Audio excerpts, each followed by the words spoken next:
Hey everyone, how y'all doing? So, my name is Brittany Dawson, and I'm the founder and CEO of Brittany Dawson Coaching, where I provide high energy and actionable workshops for organizations across the startup, technology, and human resources spaces.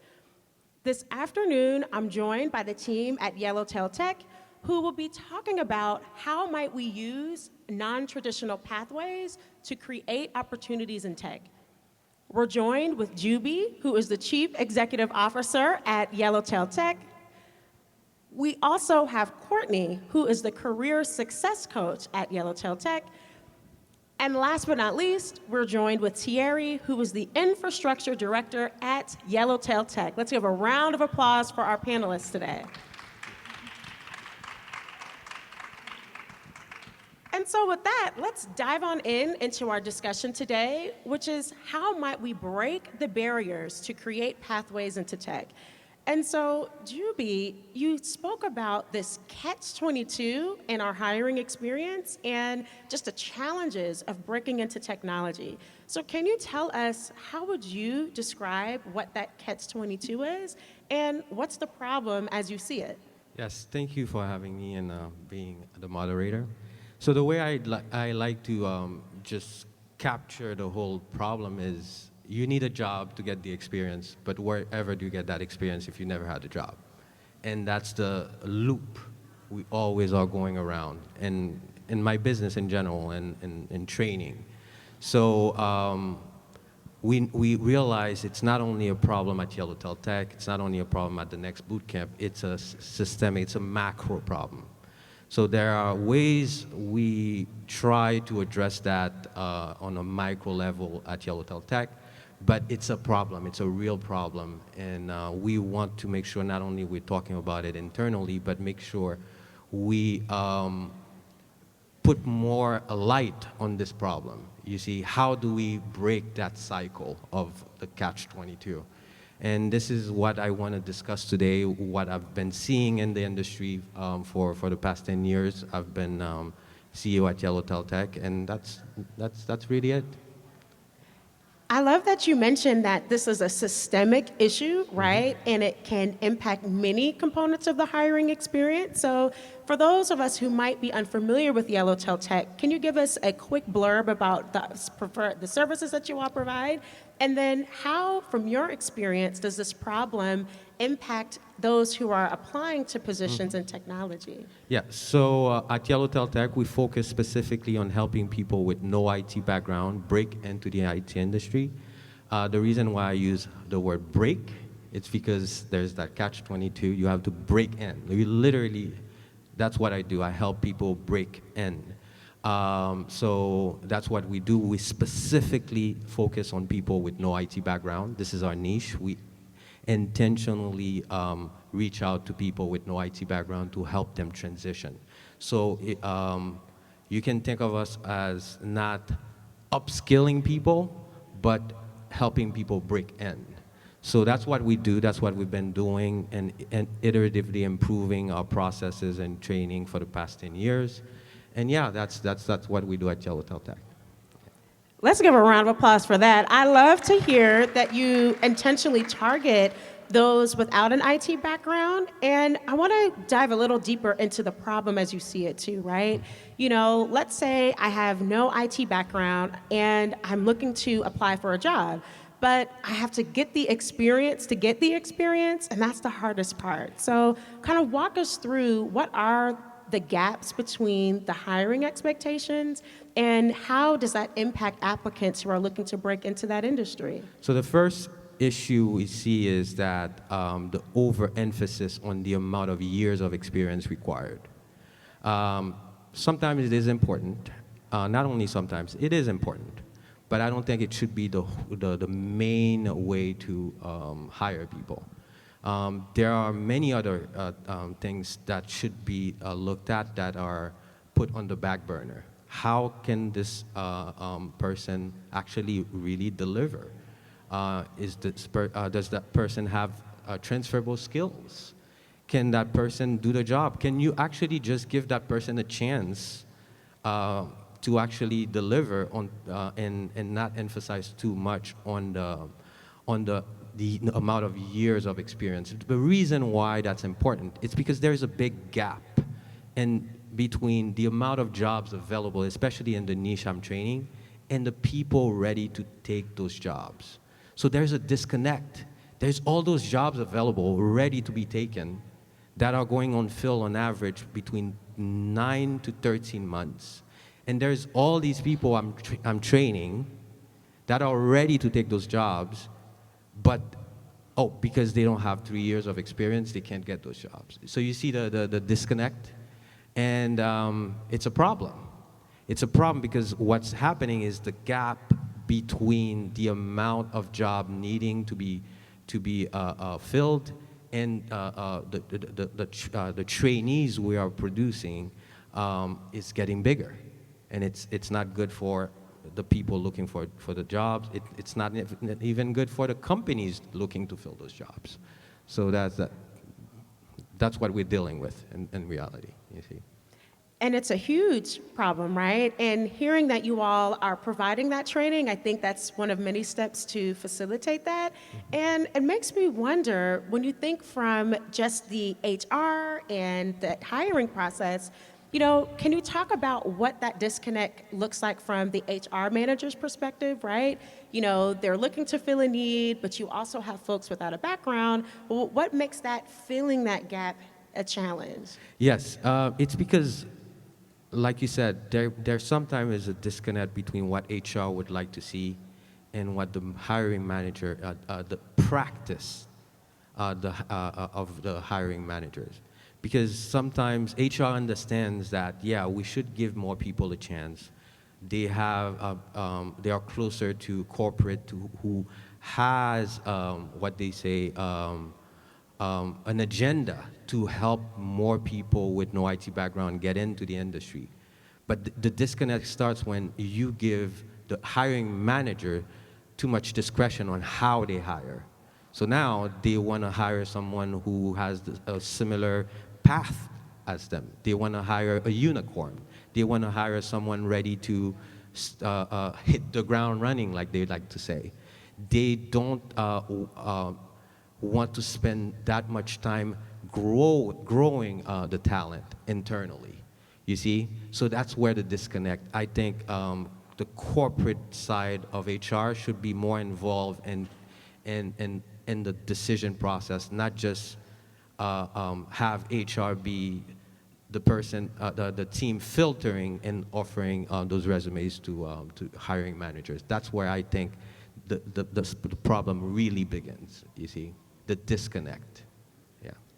100%. And you brought up a hot button topic, which is resumes, right? And I have heard some experiences of folks who might not have the experience. There might feel pressure to either embellish components of their resume or stretch some things to really be seen. So I'm actually curious to get everyone's perspective on this. One, have you seen this in your experience? And two, why do you think that there is a feeling that you have to do that in order to just break into the industry? We can start with Jubee, and then we'll go to Courtney and Thierry. I'll let Courtney take that one.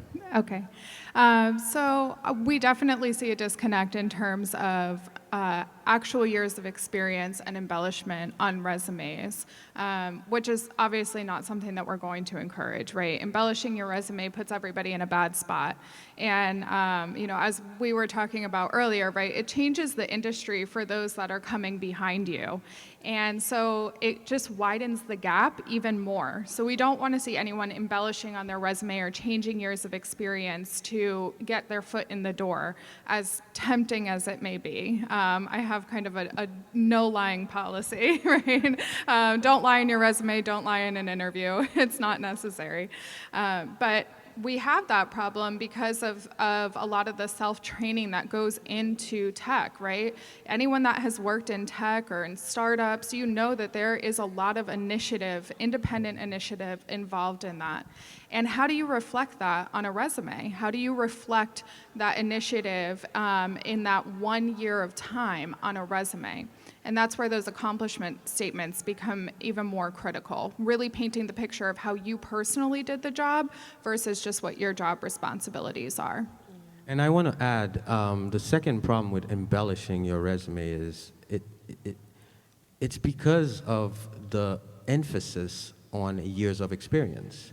Because some companies will not even listen to you if you don't have that minimum 3 years. I can do the job. I happen to only have 1 year of experience. In order to even let myself be heard, let me embellish it a little bit. Let me put 2 more years, and at least they'll listen to me. You see?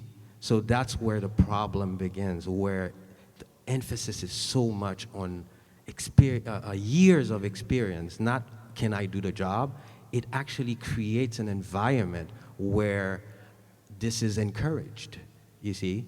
So it becomes a very perverted, situation where you almost at least feel like you have to embellish it to even get a chance of talking to someone. So that's where I see the problem begins. Now, if we had an environment where the emphasis wasn't that much on years of experience, I think not completely, but this problem of embellishment would not even be there. You would just show up with what you know. You showcase what you know. If it's in line with what the company needs, you get hired. You see. So that's also the second part I think the problem is. Yeah, I would agree with that too in terms of with the shift that's needed in hiring. At some point, as a hiring manager, you have to make a decision. Are you going to value the training or are you going to value the years of experience? Someone could have 3 years of experience and only spend an hour a week doing that task. Someone else could have 1 year of experience and have spent 60 or 70 or 80 hours doing that same task. So who is really going to win that race, right? And why should it be the person that's only been doing it for an hour a week for the past couple of years and so they feel okay to put it on their resume, right? As a career changer, so I was once a Yellowtail student, and after getting into the industry, which is like a nightmare, because to have someone give me a chance to prove myself. And it's something that's started internally into these companies because they want you to be like worthy of joining the team. And when you get in, it's not that hard. But the companies or the employees make it hard for people to get in, and that's what encourage people to embellish their resume to get to that standard or to get that door open for them. So we, at Yellowtail Tech, what we do is not only focusing on the certifications. Everyone can go online and study and pass a certification, but what about the actual experience when you finally get someone opening the door for you to, interview, and you can talk about what you actually learned? Yeah, so that's why we not only train, but we give the students access to an apprenticeship where they get the hands-on. Because that's what companies, at least we think, should care about. Can you do the work? Do you have the hands-on experience? And they do when they come out of Yellowtail Tech. But it's usually not necessarily enough, you see, because the hands-on experience we offer them is only a year, you see, and they want to see 3 years.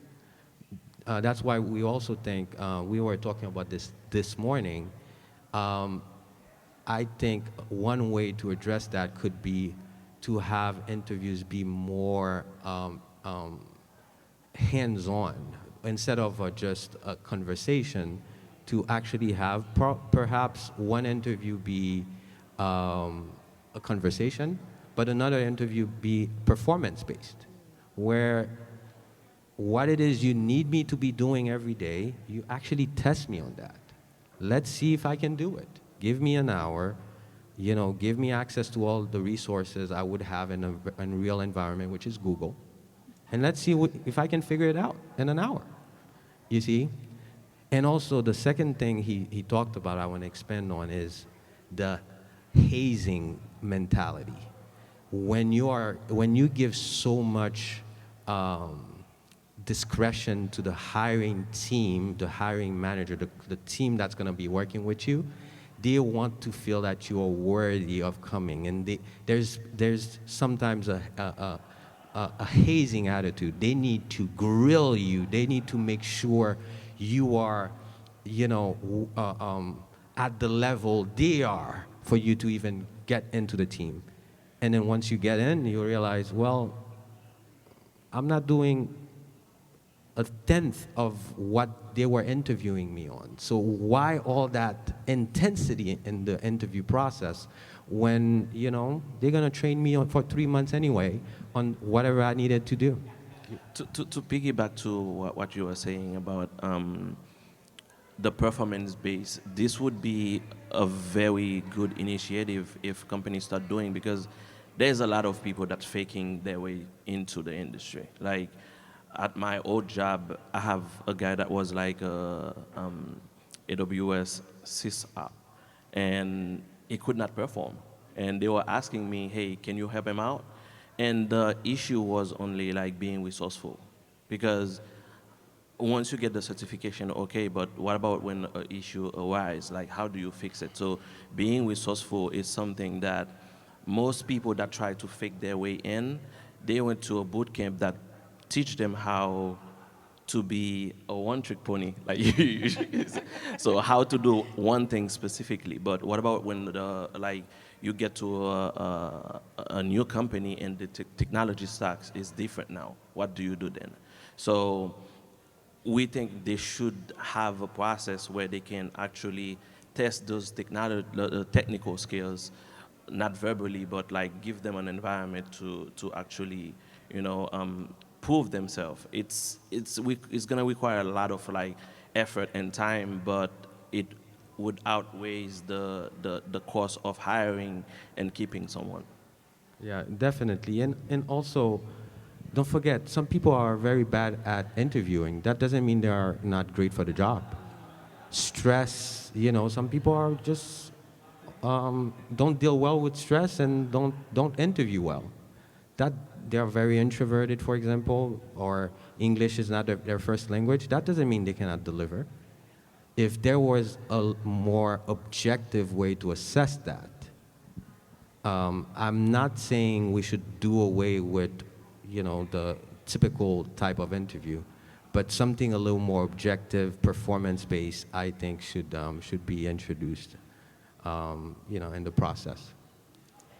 You all gave so many great gems. I'm like, I know that's right. I'm just nodding my head here. And I really appreciate you all just acknowledging that the reason why some applicants might feel pressured to embellish their resumes, or you end up feeling like you're a one-trick pony, it's because there's that pressure to get into tech.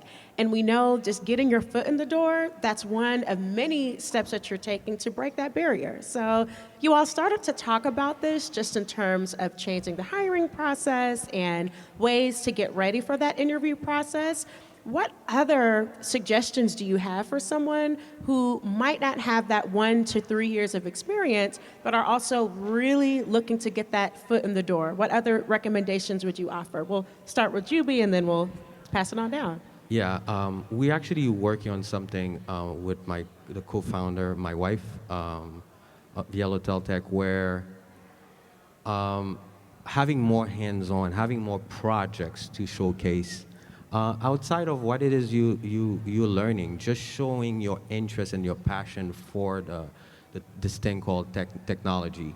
We are actually starting a series where we are encouraging people to build things with a computer called Raspberry Pi. It's a little computer, but it's very powerful and it's very versatile. You can build numerous things with it. You can be very creative with it. And one way to actually show that experience and interest is to have a part on your resume with personal project to show how you've been interacting with technology, how passionate you are about it. So that's one way to show on your resume besides the 3 years required minimum, show interest, you see. So that's one way I see that could change. And like I said, having HR, the corporate HR department and the hiring department be a little more in sync of what they need and what is needed for the process. I think that also could improve, you know, the Catch-22 situation. I don't know if you have any other. Yeah, so I would say I have probably two major points, specifically in tech. Something that often gets forgotten about in the process of learning tech is the soft skills. The soft skills are still very, very important. So I encourage you, if you're in the process of learning, find a buddy and sit down with them and have them as an accountability partner and start talking to them about what you are learning. When you get to that interview stage, you need to be able to articulate all of that knowledge that you have in your head. We're not at a point yet where you are going to walk into an interview and sit down at a computer and show somebody those skills. You need to be able to talk about it, so you need a partner to do that with, someone that can confirm what you're saying is at least on track, right? And then the next one is networking. And I talk about this all day long. You've probably heard a lot about it this week. You're all sitting within close proximity to each other right now. Turn to someone next to you, ask them if they want to connect on LinkedIn.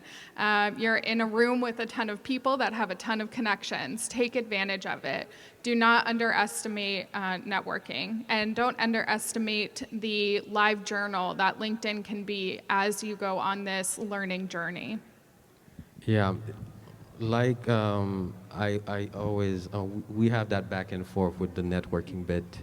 I agree. You should learn how to network. Networking is great, but you should be able to get a job if you don't have great networking skills, if you have the skills to deliver.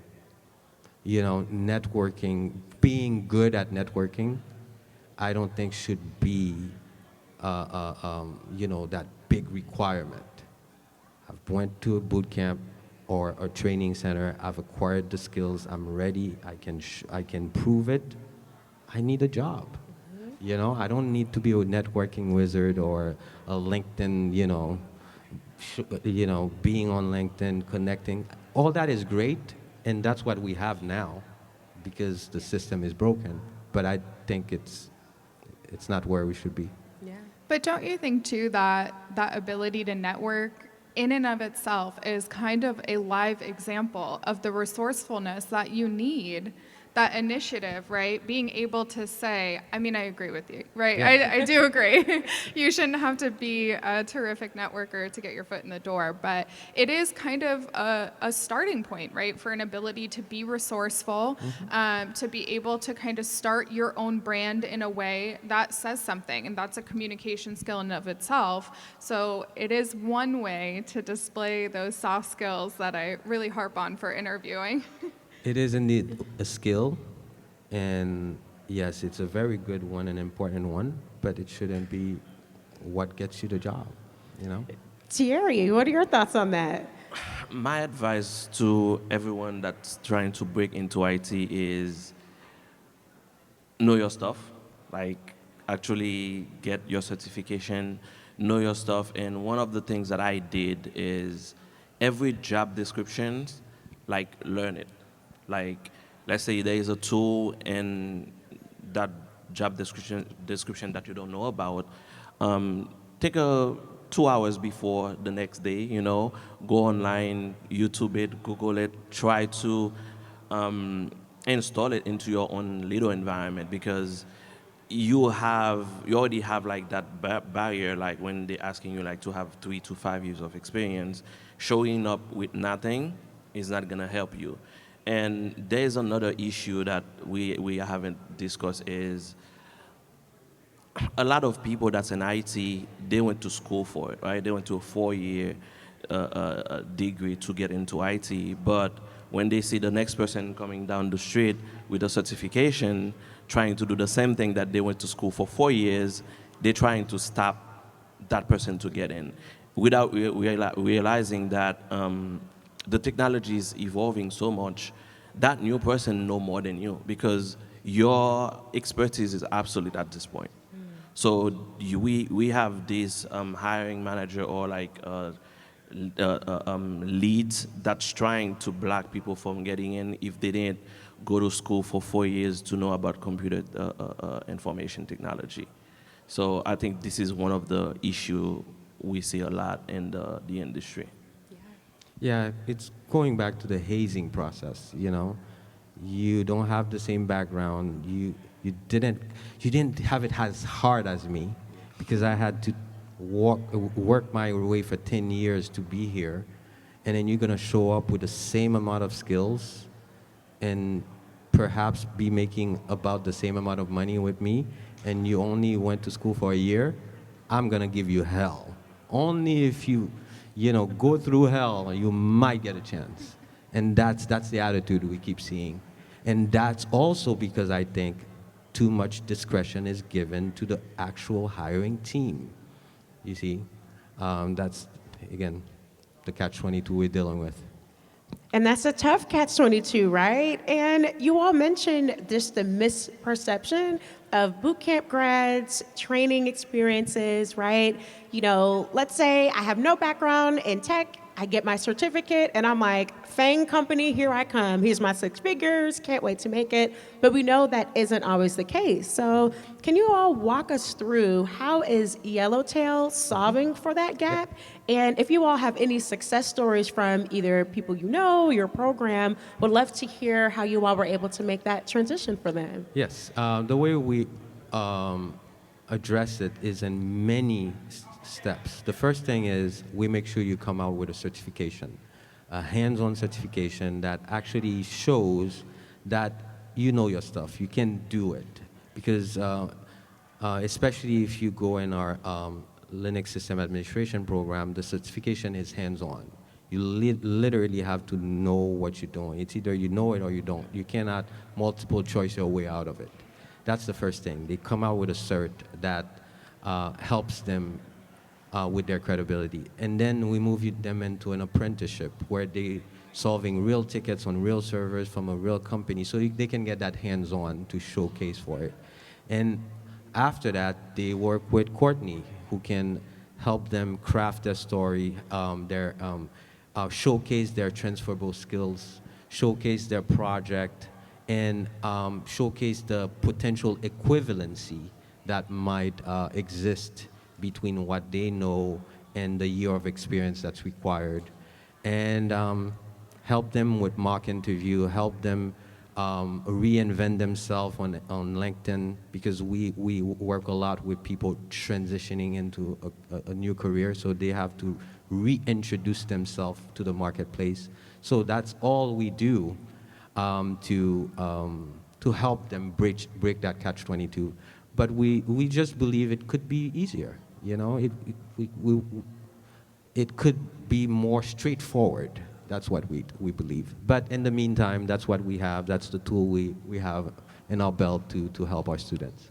So we have a lot of success story. Like if anyone is following us on social media or go to our website, you're gonna see like all of the success story. We have people from like driving Uber, working for Zoom right now, people that was in finance, and they actually hold the job.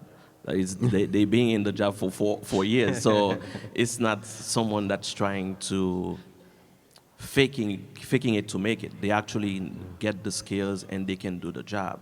So we have a bunch of success story. I was one of them, and getting in the tech industry, and I see how they actually treat people coming in, and it's unfair. It's like what we discussed before. It's like, hey, you have to be worthy to be there. But we have many successful story when we see the evolution for the student that really want it, because you have to want it. Breaking into IT is not, okay, I'm gonna try it. You have to want it, because it's a career shift. Yeah. what he said is very important, especially in the past 3 years. One of the other things we've done to actually improve that transition is to recruit and enroll the right candidate, the candidate that is actually likely to not only complete the program but succeed. So our enrollment requirement are a bit tighter than most places because we want to make sure not only we commit to you, but we also are convinced you can complete and transition into the job. So these are all the steps we're taking to actually break the Catch-22, you know. But on a micro level, you know, we want this to be on a macro level. We want, you know, the industry to realize there's a problem and to change that, you see. 100%. And so let's give this panel a round of applause. You all shared so much this afternoon. And before we turn it on over to some questions, I want to ask the panelists here, what is one piece of advice you would give someone who's sitting here today, who's ready to take that next step, but is overwhelmed because of that gap and because of that Catch-22? What advice would you give? Yeah, I can go first. So I would say that it may sound a bit cliche, but you have to believe in yourself. We talked about kind of this hazing process that's involved in the interviewing and all of these barriers. You have to make a decision that nothing is going to get in your way and that you can do this regardless of who is going to step up and try to stop you. You have to make that decision up front and you have to stick to it. And that is honestly the best advice that I can give. You know, find your tribe and connect with people and find that support. You're going to need it along the way, but also be really sure about your own individual identity and professional identity. For me, it would be immerse yourself. It's not something you kind of do. Get into the industry, you have to immerse yourself in tech. We have a platform. Besides our training, we have a community we're building called Accelerate, which helps you do that. Immerse yourself in tech. That's the only way you are going to be able to generate passion, generate interest, start building personal projects to actually, you know, have a multi-layered portfolio when it's time to get a job. So that's what I would suggest people who are not sure if it's even something for them yet, you see. Yeah. My advice would be know your stuff, like get a solid certification, find a boot camp or program that can give you like the hands-on through an apprenticeship, internship. But the key thing is to be resourceful, because the internship you may have or like that experience that you may have at the time are based on a set of technology stacks. So it's not gonna be the same technology stack you're gonna get when you go to Microsoft or Google. So being resourceful on how to navigate yourself and learn about that new technology and implement it, it's key. Because in technology, it's not like you learn it and that's what you're gonna keep doing for the rest of your life. It's a continuous learning journey. Well said, everyone. And so we're now going to pass the mic on over to the audience for any questions for our panelists. Hello, everybody. My question for you is that even though I'm going into that intro role, are there any resources that you would suggest for that like intro role so I can gain that knowledge and get active at home? Yes, I would just encourage you to join Accelerate, which is the platform we are building right now. We've launched it about a month ago, where we have workshops for you to get your hands dirty with Raspberry Pi to build things, to you know, just be closer to the technology, to be more hands-on. Because that's what's gonna get you the job, where not only they know you have the ITF or the A+ certification, but you show that you have a home lab, you've been building things, you've been tinkering with things. You can talk about them with passion, and they see it in your eyes if you're really passionate about it. I think that's the best.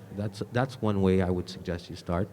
Not necessarily with Accelerate, but find projects that you can do at home. You can Google projects that I can build at home. You know, I can. You know, later we can talk more about that. I'd love to, yeah. I can, you know, go deeper into that, but you have to be resourceful and you have to be proactive. Because after all, wherever you go, to Yellowtail Tech or to wherever you got your training, they are in the business of training you.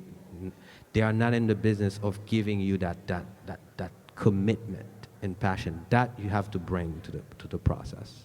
You see? Understood, yeah. Yeah, I would go to with being resourceful, because you say something very interesting about the ticketing system. So you come for like a restaurant background. So sometimes you can do a little investment into, let's say, a platform like Atlassian, and you get a license for yourself, play around, go on YouTube, do research how to create a ticket in that particular platform. What's the name of that platform, one more time? Atlassian. Atlassian? Yeah, they have they have a suite of project management to ticketing system, how to do documentation. So one thing I did when I was breaking in is learn about at least one of these technologies. So let's say if it's a ticketing system, learn about Atlassian, the ticketing system called Jira, and know about it. So when you go to a job interview, say, okay, I don't know about ServiceNow, but I know about Jira, and this is how I use it. Yeah. Awesome, thank you so much. Yeah, we can keep talking about that later. Will do. Any other questions? All right, one final round of applause for our panelists and our guests. We'll pass it on over to our next group. Thank you for having me.